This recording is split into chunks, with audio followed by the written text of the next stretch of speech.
Fala galera do canal WWE em geral, aqui é o Zelso trazendo pra vocês mais um vídeo. E galera, sejam bem-vindos a mais um podcast para falarmos sobre um show da WWE. Nesse caso é o show do Monday Night Raw, o último Raw antes do SummerSlam nesse domingo, né?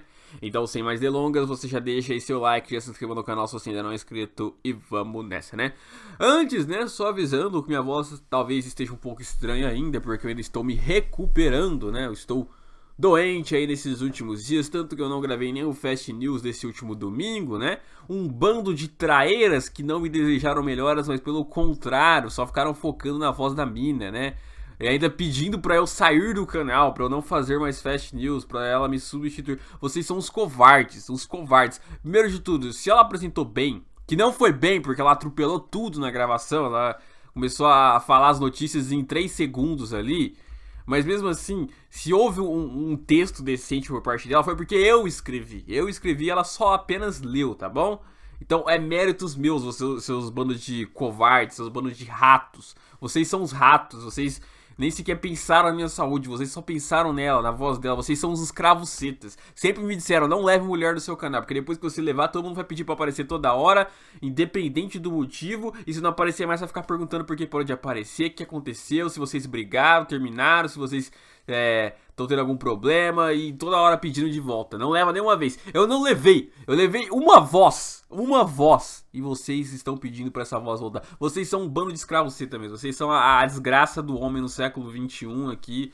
A desgraça dessa geração de homens fracos, desses homens sad boys, desses homens cook.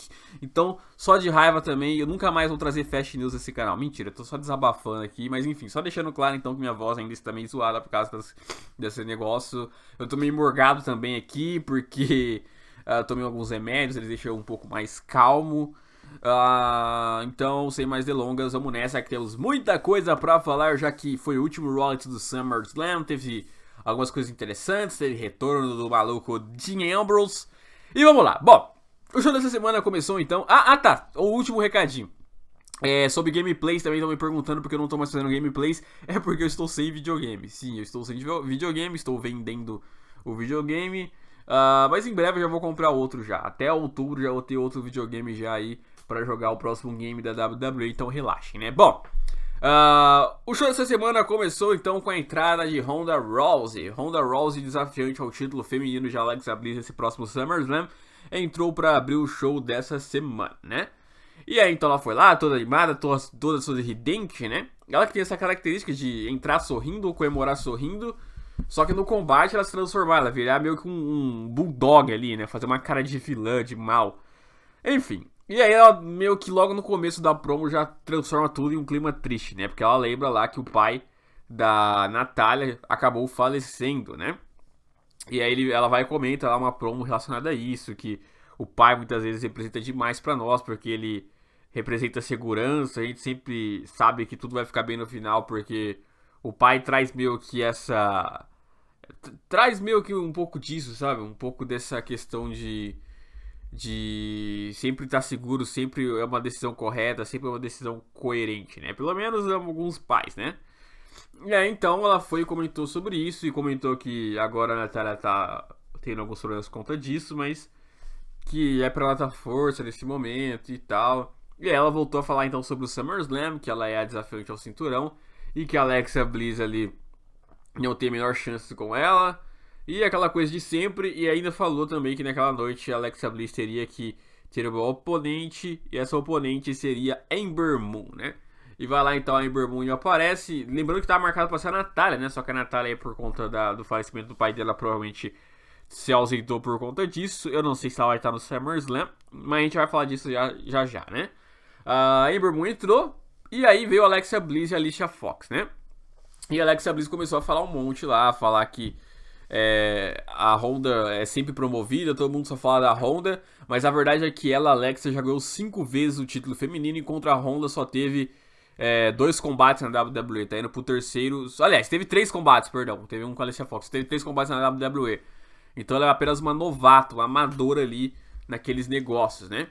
E ela tá sendo muito protegida pelo Kurt Angle, mas ela foi falar lá com o único na WWE que tem coerência, que é o inspetor Baron Corbin, e ele conseguiu ali levar alguns seguranças pra ela, né? E bom, aí então de repente aparece lá um monte de segurança lá, enorme, barbudo, pra ser meio que ali protetores da Alexa Bliss. E aí ela caminha e tal, aí antes do combate começar, a Alexa Bliss tenta ali atacar a Ember Moon, a Honda invade o ringue, os seguranças entram na frente, mas não adianta nada, né? Os seguranças levam uma surra ali da Honda, que bate em todos, o último ainda sai correndo com medo, né? E foi isso aí. Aí foi pro comercial, voltou e Ember Moon então foi lutar com a Alexa Bliss. Combate animado das duas, né?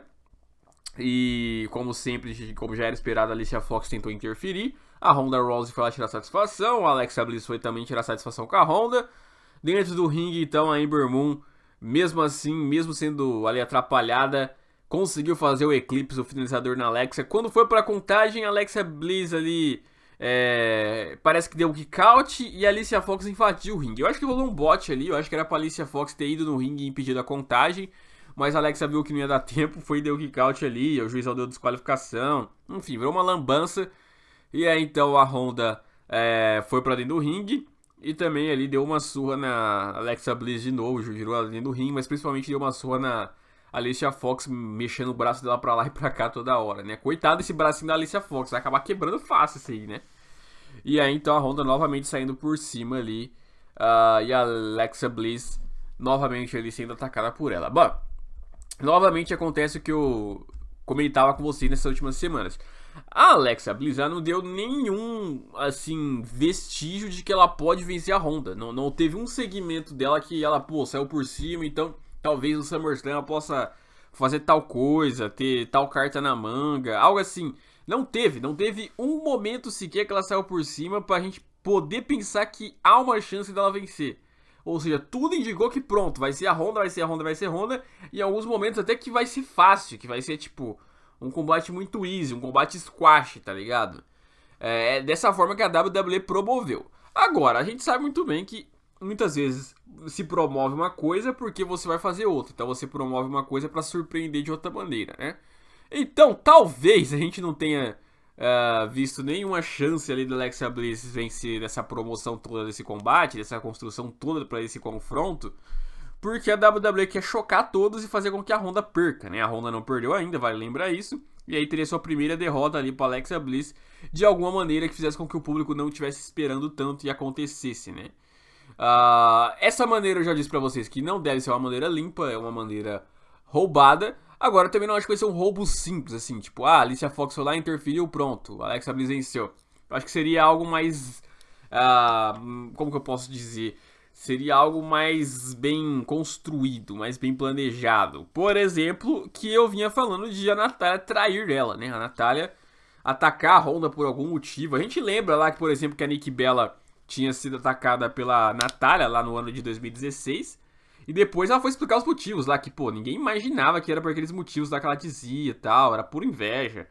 E aí, então pode ser algo assim também, entre Natália e Honda.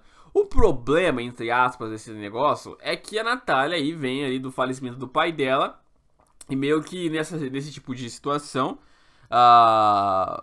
assim, você espera-se que a WWE vai deixar o personagem ali da Natália tendo meio que uma proteção, o público ficando do lado dela, tendo pena dela, até porque perdeu o pai.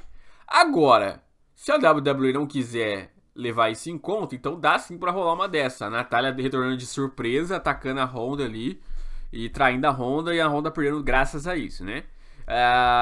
Outra maneira fora isso, talvez uma Nia Jax, sabe? Tipo, Nia Jax aparecendo e atrapalhando a Honda em vez de atrapalhar a Alexa.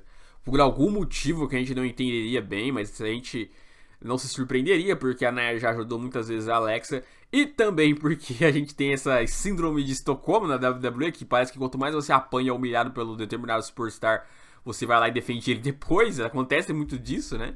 A gente viu aquela vez lá, eu sempre gosto de citar esse exemplo do Sami Zayn, sendo lá acabado pelo Kevin Owens e depois ainda na mesma semana salvando a vida dele, né? É uma coisa inacreditável. Então pode sim rolar uma dessa. Minha aposta é a Alexa Bliss. Tá muito na cara que vai ser Honda, por isso que eu não vou apostar na Honda hoje, né? Não que eu torça pra que a Alexa Bliss vença, né? Por mim pode ser a Honda também. Enfim. Então lá no backstage do show tava o Kurt Angle, o Baron Corbin tava conversando com ele lá, se perguntando se ele o que ele ia fazer lá de ficar marcando combates ou não marcando combates e tal. Eles estavam fazendo uma discussão. Até que apareceu lá o Ziggler e o Drew, né? O campeão intercontinental, o Ziggler foi lá e questionou o Kurt Angle sobre a assinatura de contrato que eles iam ter naquela noite lá pelo título intercontinental.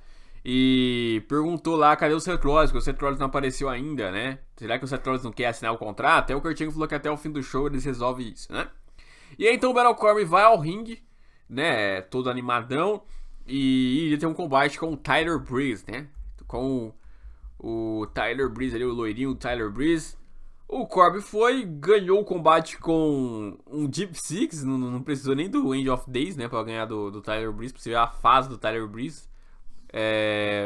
Mas aí então o que chama mais atenção mesmo foi que após o fim do combate ele foi e disse que isso foi só um aperitivo do que ele vai fazer com o Finn Balor no SummerSlam nesse domingo, né? Já confirmando o combate dos dois. E também disse lá que o Finn Balor precisaria se provar naquela noite também, em um combate ali contra Jinder Mahal, né? E aí então o Jinder Mahal vai lá, todo animado, Xande. E aí o Corbin vai e fala que não é só isso, né? Já que o Finn Balor gosta de se exaltar, não teria problema de ele enfrentar dois adversários, né? E foi disso que o Finn Balor também teria que enfrentar o adversário a seguir, né? E foi lá então Kevin Owens, né? O canadense Kevin Owens foi lá então também, né? Digamos assim, lutar com o Finn Balor. Depois o Finn Balor veio. E aí quando ia começar o combate, o Kurt Angle, o gerente geral, aparece e fala que ele não pode cancelar a luta, mas ele pode alterar a luta, né? Então ele vai transformar aquele combate range cap em um combate de duplas e o parceiro do Finn Balor vai ser o homem a seguir. E aí então entra o monstro entre homens, o Monster in the Bank, Braun Strowman, né? E aí então pronto, o Finn Balor está no lucro ainda, né? Porque o Braun Strowman seria parceiro dele, ainda lembrando que nas últimas semanas o Mahal e o Kevin Owens vieram ali meio que deixando o Braun Strowman muito irritado, né? Então ele tava louco pra enfrentar logo os dois, ainda mais os dois de uma vez só, né? Bom, aí foi isso, né? E eles vão pro combate, toda aquela pancadaria de sempre e tal, enrolação. No fim das contas lá, o Kevin Owens vai pro lado de fora, o Jinder Mahal fica dentro do ringue, o Kevin Owens tenta atrapalhar o Braun Strowman vai lá e atropela ele, atropela o Manajinha, vai pra dentro do ringue, o Mahal até dá umas joelhadas nele, mas acaba levando ali um Running Power Slam e perdendo o combate, né? E aí então saindo por cima, Braun Strowman e Finn Balor. O Kevin Owens estava olhando ali, buscando lá de fora, o Braun Strowman vai pra cima dele, começa a correr atrás dele, o Kevin Owens corre pro backstage de novo, né? Aí dentro do ringue o Finn Balor tava olhando tudo, de repente se distrai e o Baron Corbin aplica nele um End of Days, né? O seu finalizador ali. E bom, foi esse o segmento, né? Legal, nós vimos aí que vamos ter Corbin contra Finn Balor mais uma vez nesse SummerSlam. Eu não sei não, eu acho que vai dar Corbin, eu não acredito que o Finn Balor vai ganhar, eu já tô cansado já de acreditar em Finn Balor. Finn Balor é pipoqueiro, apesar do Corbin também ser vacilão pra caramba. Mas o Finn Balor é pipoqueiro, ele vai acabar perdendo pro Baron Corbin eu acho que vai ser o vencedor. Até porque falaram que a ida do Corbin pro Raw seria pra mudar um pouco ele, pra reconstruir ele, porque o Vince gosta muito dele, depois dos vacilos no SmackDown no passado, seria a reconstrução dele. Então não faz sentido ser reconstrução se for pra ele perder. No SummerSlam ainda por cima. Acho que faz mais sentido ser reconstrução só pra ele ganhar, né? Se for pra ele ficar perdendo, então não vai reconstruir nada, vai só enterrar cada vez mais ele.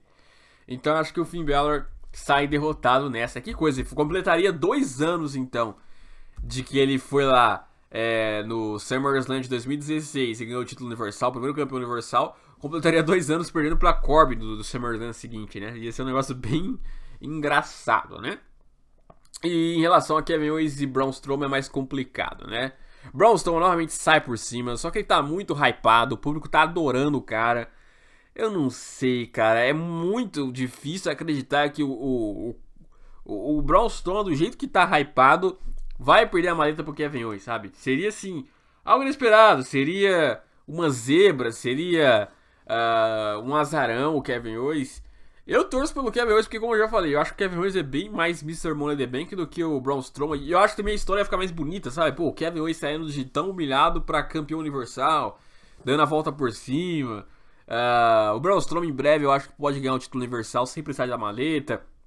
Mas é muito difícil acreditar que um cara como o Braun Strowman vai perder, sabe? Se quem tivesse com a maleta fosse outro cara, fosse tipo o Finn Balor, aí dava pra acreditar que o Kevin Owens tiraria dele, porque, pô... não tem mais, não tem o mesma credibilidade do Strowman, não tem o mesmo hype do Strowman atual. Se fosse ali com a maleta, sei lá, o Ziggler da vida, né, que vive dando vacilo também, eu também acreditava que poderia o Kevin Owens tirar dele. Se fosse esses caras eu acreditava, mas o Braun Strowman é muito difícil acreditar, sabe? E para ele perder pro Kevin Owens só se for um roubo ali. Se bem que pode ter uma malandragem do Kevin Owens, causar desqualificação, aí ele fala, tinha que vencer, não falou como, então eu ganhei, vai me dar maleta. Você meio que nesse estilo, sabe? Enganando o Braun Strowman. Uma forma de não descredibilizar ele tanto. É que, tipo, é muito vacilo você tirar a pasta do cara, sabe? Você fazer o cara perder a pasta. Só não é mais vacilo do que ele falhar, mas ainda assim é vacilo pra caramba. Mas talvez seja por um bem maior, digamos assim, né? Mas eu acho que o Braun Strowman vence. Eu vou torcer pro Kevin Owens, mas eu acho que o Braun Strowman vence nessa. Muito difícil ele perder essa maleta, né? Bom, então, nós estávamos lá no backstage, o Drew e o Ziggler foram conversar novamente com o Kurt Angle, de que o Seth Rollins não apareceu lá, e de que eles estavam lendo a cláusula do contrato, e lá dizia que era permitido ter um parceiro acompanhando ali durante o combate, e aí o Kurt Angle falou que é verdade, porque o Drew vai sempre acompanhar ali o Ziggler, mas se quiser ele tira essa cláusula, aí o Ziggler falou que não, tudo bem, deixa lá, é nóis, enfim. Aí na sequência, então, nós íamos ter ali um segmento de Elias, só que não tava o Elias lá no ringue. Na verdade tava outro cara lá que eu não lembro o nome, tocando lá, falando que ele nunca vai ser um Elias da vida, mas ele sonha em conseguir um dia. E aí falando que adora música country. Aí de repente ele é interrompido pelo Elias, e o Elias aí fala pra ele que ele não pode ser como ele, porque Elias é só um, mas ele entende que ele é um grande fã, e como todo grande fã se inspira em fazer isso. Mas se ele quiser ser como ele ali, um dia ele precisa naquela noite bater no Bob Lashley, né? E aí então o Bob Lashley entra, vai lá, dá uma olhadinha pro Elias, vai pro ringue, tira ali o casaco dele, fala que quer ver a música desse cara, tira ali e tal, quando ele vira de costa, o cara dá uma violãozada nas costas dele, né? E aí o Bob Lashley meio que levanta ele lá em cima, faz meio que um chokeslam ali no tocador, e é isso, né? E o Elias fica encarando de longe, né? Basicamente foi isso, só serviu pro cara dar uma violãozada nas costas do Bob Lashley, e o Bob Lashley depois dá ali um chokeslam nele e pronto, né? Bob Lashley que vai enfrentar o Elias desse SummerSlam. Legal que nenhum dos dois é o por cima agora, né? O Lashley bateu no outro cara, o Elias também saiu de boa ali. Isso deixa mais uma certo tom de imprevisibilidade, podemos dizer assim, né? Porque, embora eu acho que seria uma zebra demais o Elias vencer o Bob Lashley, eu não duvido eles fazerem uma dessa ali, o Elias ganhar num roubo, numa trapaça. É que o Elias também vem de muitas derrotas, né, nos últimos pay-per-views que participou, inclusive, né, às vezes nem sequer participa, pra vocês verem. Então, cara, pode ser meio que a restauração dele, sabe, uma vitória de moral ali, vencer o nome como o Bob Lashley, mas sei não. Acho que só vai servir pro Bob Lashley squashar ele mesmo. Só que assim, no SummerSlam, o público de lá provavelmente vai adorar o Elias. Porque o público de Arena Grande gosta muito do Elias, de pay-per-view e tal, de especial. Então, se o Lashley for squashar ele, for bater nele, eu não sei, o Lashley vai acabar pegando uma má fama entre o público, por bater num dos queridinhos, né? Não sei não, hein? É bom observar isso, mas acho que o Lashley vence. Bom, então, depois tava lá o bichinho fazendo os cálculos lá no backstage do show, sobre os nomes ali que eles iam enfrentar naquela noite pelos títulos de tags, e meio que avaliando ali a porcentagem de chances, enfim. E aí foram lá então pro combate, foi lá o Dash Wilder, Scott Dawson, Revival, foi lá Matt Hardy, Bray Wyatt, e foi lá, claro, Bo Dallas e Curtis Axel lutando um combate triplo pelo título de tags do Raw, né? Eu achei que esse combate, sinceramente, aconteceria no SummerSlam, e não no simples Monday Night Raw, mas aconteceu aí no Raw, e o Bitin venceu lá, no final o Revival tinha feito até o finalizador no Matt Hardy, se não me engano, ou no Bray, enfim, foi no Bray. E aí então o Curtis Axel foi e jogou lá pra fora, ó, o Dash Wilder e o Scott Dawson. E aí então ele foi pra contagem e conseguiu a vitória pro Bitin, né? E aí já começou a empolgar aquela temissão nova deles, né? Bitin, go, go, go. É legal, é bem empolgante, né? E eles venceram e ainda marcaram um combate lá de tags pro kickoff do SummerSlam deles contra o Revival, né? Acho que eles fizeram ao contrário, né? Eles poderiam ter enfrentado o Revival essa noite. E aí o SummerSlam, esse combate triplo, né? Eu sinceramente não entendi a ideia da WWE nisso, né? Meio que tirou o Matt Hardy e o Bray Wyatt ele da rota total, né? Mas acontece. Eu acho que o Bitin vence também no kickoff do SummerSlam. Tão empolgadaços, pelo jeito o investimento da WWE para essa tag é a longo prazo, digamos assim. Agora, eu tô enxergando muitas coisas nisso aí, muitas possibilidades, que é o seguinte. Primeiro, você pode ali enxergar os Authors of Pain sendo os próximos desafiantes e ganhando o cinturão deles. Depois dos Authors of Pain, você pode enxergar também Dean Ambrose e Seth Rollins, que a gente vai falar daqui a pouco. Se forem realmente formar essa aliança, podem ali também ganhar desses Authors of Pain.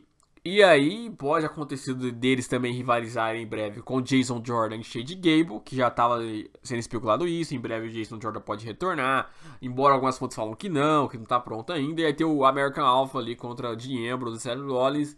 Aí você tem o Drew e o Ziggler também, que podem ali querer esse título e aí rivalizar com o Dean Ambrose e o Seth Rollins. Faria sentido a rivalidade dupla ali, pelo título das duplas dessas tags. Então existem vários caminhos ali em breve para essa divisão. Mas eu acho que das que estão ali na divisão agora, quem pode tirar esse título do Bitin é os Authors of Pain, porque o resto já acabou, né? Bom, então, na sequência, tava lá o Roman Reigns, porque ele iria ali ao ringue para comentar um pouco lá sobre o combate dele com o Brock Lesnar. E aí então ele vai, chega no ringue e fala lá que ele sempre avisou que o Brock Lesnar não respeita o universo WWE, vem falando há meses isso, e agora estão vendo ali que a máscara caiu. E aí, então, ele fez aquele discurso dele lá, tradicional, né, que ele vai batalhar, ele vai tirar o Brock Lesnar do caminho, que ele tá cansado já de ver Brock Lesnar na WWE, então já tá na hora de ele fazer isso, de chutar o Brock Lesnar de lá. E é isso que ele promete fazer no SummerSlam, porque ele já é o campeão já legítimo, ele foi assaltado lá no Greatest Royal Rumble. Enfim, né? E então, de repente, ele é interrompido por Paul Heyman, né? Paul Heyman que vai totalmente animado, todo felizão. E aí eu já comecei a desconfiar. Ih, olha esse Paul Heyman, olha esse Paul Heyman. Quer ver ele chamar o Brock Lesnar? Mas não, ele vai caminhando lá, falando que sempre tem um dia novo, né? Todo dia um dia novo, sempre dia de recomeçar. E ele começou lá a falar que ele queria falar ali com um grande superstar que era o Roman Reigns, né? E aí ele começou a elogiar o Roman, falar que o Roman é um grande superstar, que o Roman é grandioso. Só que o Roman não tem chance com esse Brock Lesnar, como ele disse na entrevista dele na semana passada, exceto se ele falar pro Roman Reigns o que ele deve fazer para vencer o Brock Lesnar, né? Ele dá dicas ali, meio que se oferecendo para ser manager do Roman Reigns, né? Aí o Roman vai e fala que ele não precisa das dicas do Paul Heyman porque ele já venceu o Brock Lesnar. No Royal Rumble, lá da Arábia Saudita, ele foi prejudicado, mas ele já tem o manual de instruções de como bater a besta, né? Ele não precisa do Paul Heyman. E aí o Paul Heyman vai falar que ali pro Roman Reigns, que o Roman Reigns precisa entender que ele tá há muitos anos aí na WWE, ele tem muita experiência para oferecer, e de que ele tem um grande legado, e que o Roman Reigns deveria repensar bem, o Roman Reigns tem a chance da vida dele ali com ele. Enfim, começa a se vender ali pro Roman Reigns. Pelo menos era essa a ideia que ele tava tentando passar, né? Aí o Roman Reigns foi e falou que o pai dele ensinou muito ele, antes de entrar pra WWE, várias coisas. E dentre essas coisas ensinou ali que existem muitos caras tentando ali roer pelas beiradas, né? Aproveitar o sucesso dos outros. E ele enxerga um desses no Paul Heyman, né? E aí então o Paul Heyman vai falar que realmente ali, que ele aprendeu muitas coisas também com os anos na WWE, inclusive aprendeu a falar samoano com o pai dele, né? E fala até uma frase lá em Samoa, o Roman Reigns fica até meio que sem entender o que era, todo mundo ficou sem entender o que era que o Paul Heyman falou. Talvez alguém saiba já agora, talvez a WWE tenha divulgado, talvez tenha algum inscrito que saiba falar samoano aí, enfim. Samoa que fica, se eu não me engano, na Oceania, né? A ilha de Samoa. Até porque o campeonato da Oceania lá de futebol tem Samoa, que levou, foi o que, 10-0 lá no campeonato. Tava tomando um monte de goleada, o último campeonato da Oceania que teve. Os caras lá é horrível no futebol. Então, se eles estão no campeonato da Oceania, então eles são da Oceania, né? Enfim, não sei, não tenho certeza. Mas enfim, né? E aí então, ele foi e pegou um papel ali, entregou pro Roman Reigns e falou: ó, repense aí, você vai ter tempo. É só você assinar que pronto, né? Só que enquanto o Roman Reigns estava distraído com o papel, o Paul Heyman tirou um gás pimenta e começou a jogar na cara do Roman Reigns, né? Começou ali mandar um monte de gás pimenta no Roman, pegar o gás pimenta e começar a espremer na cara do Roman Reigns ali sem parar ali. Foi o litro inteiro do gás pimenta. Aí ele sai do ringue, o Roman Reigns ali sem enxergar nada. De repente toca a música de Brock Lesnar, né? E o Brock Lesnar vai lá, campeão universal, entra no ringue e aí aproveita para começar ali a enforcar o Roman Reigns, né? Fez uma chave de submissão ali no pescoço do Roman, bem estranho ali. Parecia até um DDT, né? E aí ficou ali então enfraquecendo o Roman Reigns. Aí ele foi, saiu, tava indo embora. Aí mudou de ideia, voltou pro ringue e resolveu fazer um F5 no Roman Reigns, né? Fez dar o finalizador, o F5, pra dar o recado ali pro cachorrão e vazou de lá, né? Ou seja, era armação. Era armação dos caras. Eu comentei com vocês aí na semana passada, eu avisei. Mano, tá com cara de armação aí, tá muito zoado esse negócio aí do Paul Heyman, ficar todo triste. E o Brock Lesnar não chegou a atacar o Paul Heyman. O Brock Lesnar foi lá e enforcou o Paul Heyman, digamos assim, mas não dá pra chamar de, nossa, enforcação. Meio que colocou a mão no pescoço do Heyman e abaixou ele no ringue, né? Que o Heyman é meio fraco, mas, tipo, não deu a entender assim que, nossa, de judiou do Paul Heyman, fez um F5 no Paul Heyman. Então era meio que uma armaçãozinha que eu achava que ia servir pro SummerSlam. Eu achava que Paul Heyman no meio do combate do SummerSlam poderia vir aparecer e atrapalhar ali o Roman Reigns ajudando o Brock Lesnar, né? Eu achava que poderia ser algo nesse nível. Como não é, então aí já tá mostrando já que Paul Heyman e Brock Lesnar estão juntos novamente. Esse é o ponto 1. O ponto 2 pode ser que não seja uma armação, pode ser que realmente aconteceu tudo aquilo, mas o Brock Lesnar e o Paul Heyman se acertaram de novo. O Brock Lesnar perdoou o Paul Heyman, digamos assim, né? Sendo que deveria ser o contrário, mas enfim. E eles estão de volta. É que não dá pra saber porque não foi mostrado o backstage ali, o que aconteceu, como que eles se reconciliaram. Aí fica complicado. Então dá a entender que foi só uma armação mesmo, né? Agora, por exemplo, se acontece de não ser só uma armação, de ter realmente o Brock Lesnar ali feito o que fez lá com o Paul Heyman e depois acertado o Paul Heyman de novo ali, os dois tendo uma aliança ali novamente, perdoado o Paul Heyman lá pelas burrice dele, digamos assim, né? Supondo que tenha sido isso, beleza, já deu a entender que Paul Heyman e o Roman Reigns não vão fazer aliança, não vão ser ali amigos, o Heyman não vai ser manager do Roman, já deu a entender isso já, depois do que tudo aconteceu, jogou gás feito no Roman ali, então não tem como mais acreditar nisso. Supondo então que a gente tá no SummerSlam, e aí o Heyman tá lá como manager do Brock Lesnar, mas será que ele não trairia o Brock Lesnar mesmo assim, mesmo essa reconciliação deles aí, será que o Paul Heyman ainda assim não ia ficar satisfeito, sabe? Ainda ia ficar com rancor do que o Lesnar fez com ele naquelas semanas. E aí, com isso, traiu o Brock Lesnar, tipo, ajudando o Kevin Owens ou ajudando o Braun Strowman, uma das duas coisas, porque poderia acontecer, sabe? Tipo, no meio do combate ou depois do combate, caso o Brock Lesnar vença, vai lá e vem o Braun Strowman, depois do Paul Heyman atacar ali o Brock Lesnar de alguma forma, faz um low blow, taca gás pimenta no Brock Lesnar também, né? Vem o Braun Strowman e faz o cashinho, o Brock Lesnar e ganha. E aí ele se alia ao Braun Strowman, né? Quando ele tava conversando com o Roman Reigns e o Roman Reigns se recusando, na hora eu pensei, cara, isso aí tá lembrando muito Triple H e Roman, né? O Triple H oferece pro Roman, oferece e o Roman se nega. Chega no Survivor Series 2015, ele vai estender a mão pro Roman, o Roman ataca ele. Aí vem o Sheamus, faz o cashinho no Roman, vira o campeão, e aí o Sheamus sim aceita a parceria do Triple H, né? Aí eu pensei, o Roman vai ficar recusando, vai ganhar do Brock Lesnar, mas aí então vai tomar cashinho. E aí o cara que for fazer cashinho, seja Kevin Owens ou seja Braun Strowman, vai se aliar ao Paul Heyman. Então, não vai acontecer mais isso, porque ali o Roman já foi atacado já. Mas o que pode acontecer é o Heyman trair sim o Brock Lesnar. Talvez esse negócio aí de ele ter voltado aí a ser aliado do Brock Lesnar, talvez isso seja apenas para despistar, seja apenas para não deixar claro que ele vai trair o Brock Lesnar, seja apenas para todo mundo pensar, não, o Brock Lesnar e eles vão continuar aliados mesmo, aquela especulação de ele trair o Brock Lesnar já era, foi pro água abaixo, eles realmente só estavam armando, já era, tão juntos. Talvez seja essa a ideia do Paul Heyman, talvez seja essa a intenção do Paul Heyman, né? Até por isso eles não explicaram ali se foi uma reconciliação que o Lesnar e o Heyman tiveram, ou se era tudo armação. Talvez eles não tenham deixado claro justamente por causa disso, pra muita gente pensar que era tudo armação, que não é, que aquilo que aconteceu não foi que realmente aconteceu e depois eles se acertaram.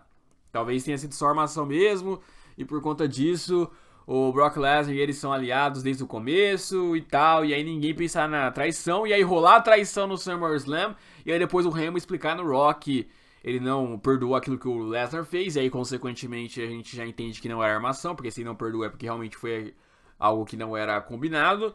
E aí mostrou lá também que ele arrumou um novo cliente, esse cliente obviamente não seria o Roman, e aí ele escolhe o Braun Strowman ou escolhe o Kevin Owens, um dos dois ali que foram o Mr. Money in the Bank. Então há sim possibilidades, deixou tudo mais imprevisível, deixou imprevisível o Lesnar poder vencer novamente o Roman Reigns, porque agora tem um Heyman do lado dele, deixou imprevisível também o Roman Reigns poder vencer o Lesnar, mesmo ali com o Heyman do lado dele, então talvez depois sofrer cash-in, ou não, talvez nem sequer tenha cash-in, porque tá tão na cara que vai ter cash-in que talvez não tenha, né? Tem muito dessa também, às vezes.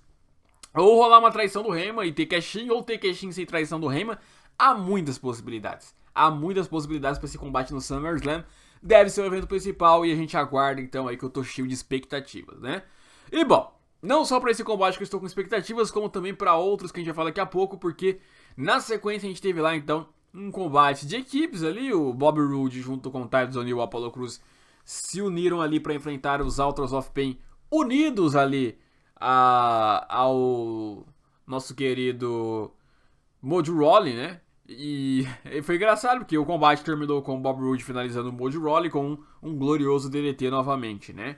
Não marcaram nenhum combate do Bobby Roode, pelo menos eu não vi, com o Mojo Rawley de novo pro SummerSlam, então meio que a feud deles é só do show semanal mesmo, não vai ter nada relacionado a eles no próximo pay-per-view, que no caso é o SummerSlam.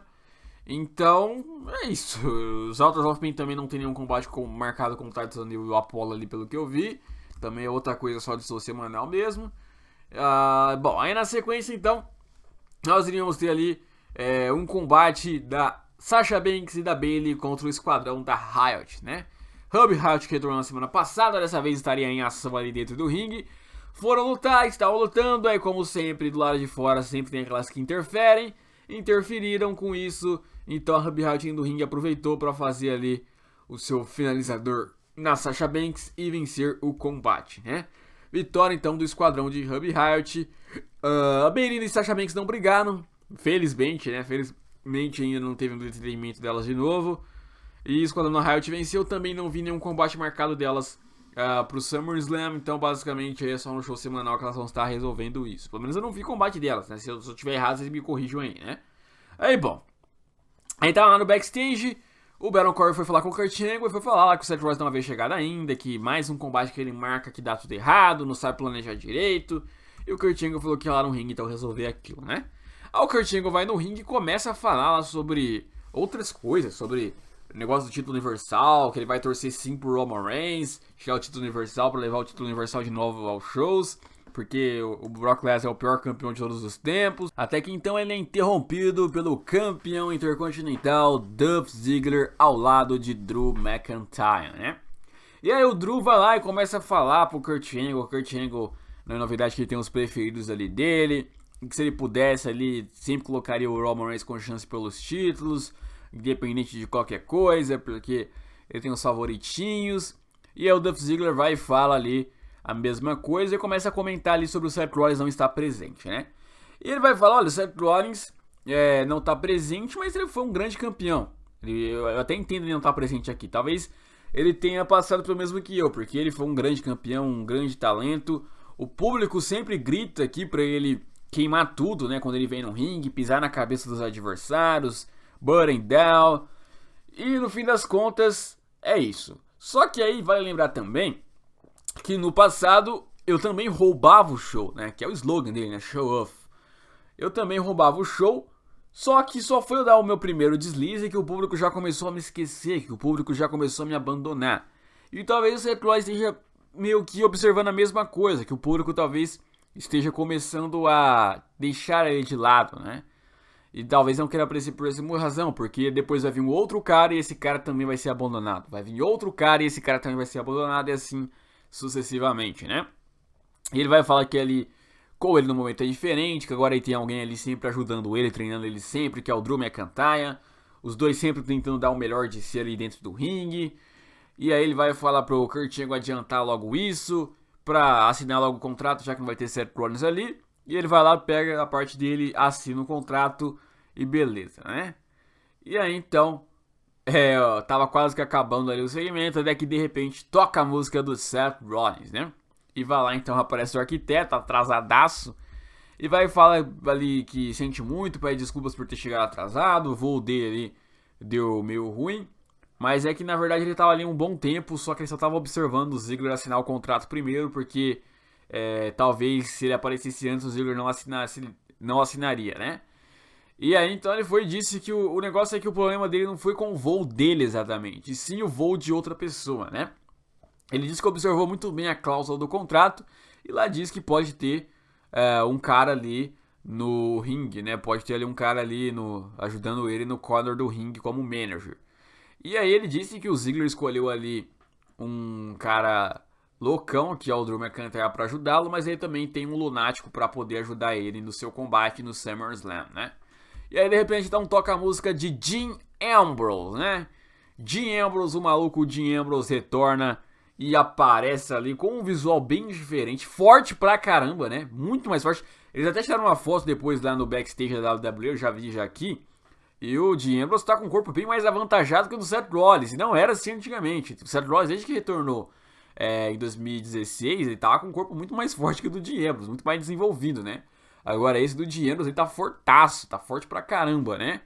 E é uma característica que acontece, né? Toda vez que o cara fica muito tempo lesionado, ele costuma voltar mais malhado, mais forte, mais definido, digamos assim, né? Ganha mais massa muscular, até porque ele fica tanto tempo fora de ação que deve treinar pra caramba, né? Deve treinar pra caramba. E aí então, volta ali também com o cabelo meio que quase que raspado, né? Ele deixou só uma partezinha bem baixa do cabelo dele, e ainda com algumas entradas ali e tal, né?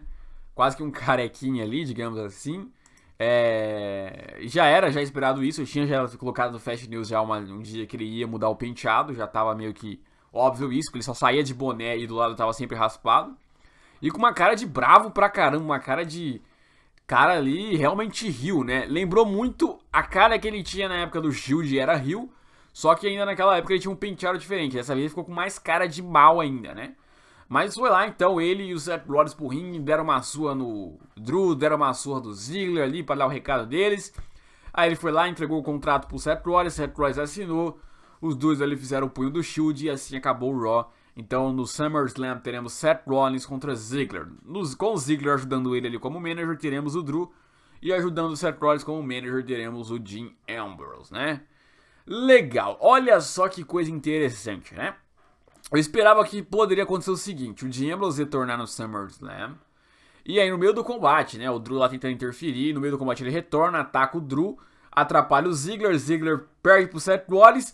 E o Seth Rollins, em vez de comemorar ali com o Dean Ambrose, né? Pô, campeão intercontinental, o Dean Ambrose vai e ataca o Seth Rollins lá quando o Seth Rollins estivesse comemorando, surpreendendo a todos, né? Porque ele acabou de ajudar o Seth Rollins. Mas ele pegaria o título intercontinental, apontaria pra cima e pronto, sairia pra lá, mostrando ali que ele faria a heel turn dele. Ele voltou antes, vai estar aí como manager do Seth Rollins. Acho que até fizeram isso pra deixar meio que vender melhor o pay-per-view, vender melhor o combate, né? E aí, então, eu acho que agora, já que ele retornou dessa maneira, há sim uma chance de ele traindo o Seth Rollins e fazer heel turn, porque ele tá com muita cara de heel. Tá com muita cara de heel. Mas cara demais de heel, tá ligado? Então pode acontecer isso, pode acontecer dele vir e após o combate, após o Seth Rollins vencer, que agora eu aposto o Seth Rollins. Eu acho muito difícil o Seth Rollins não vencer agora com a ajuda do Dean Ambrose. Depois disso, o Dean Ambrose ir e atacar ele, fazendo uma heel turn, e aí os dois rivalizarem pelo título intercontinental nos próximos meses.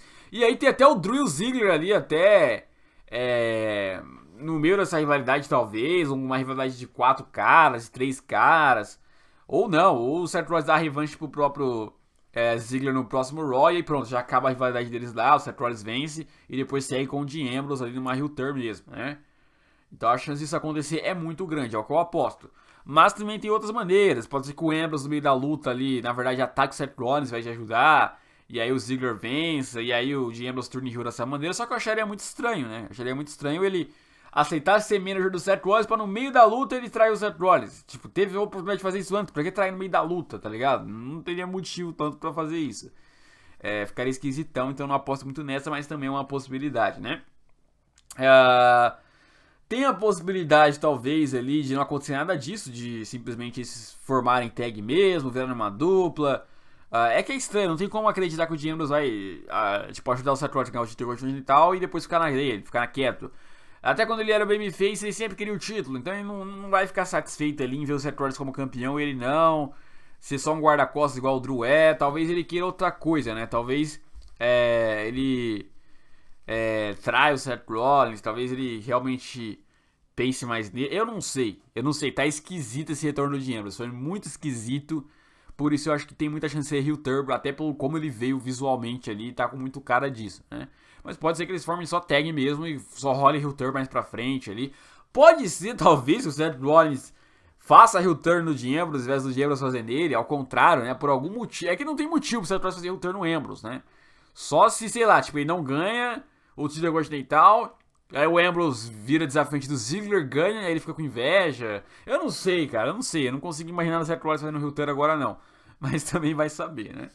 Mas é isso aí, galera. SummerSlam agora aí tá com essas questões em aberto, vamos ver quais aí vão ser as respostas, né? Comente o que vocês acham, deixa o like, se inscreva no canal, até a próxima e fui.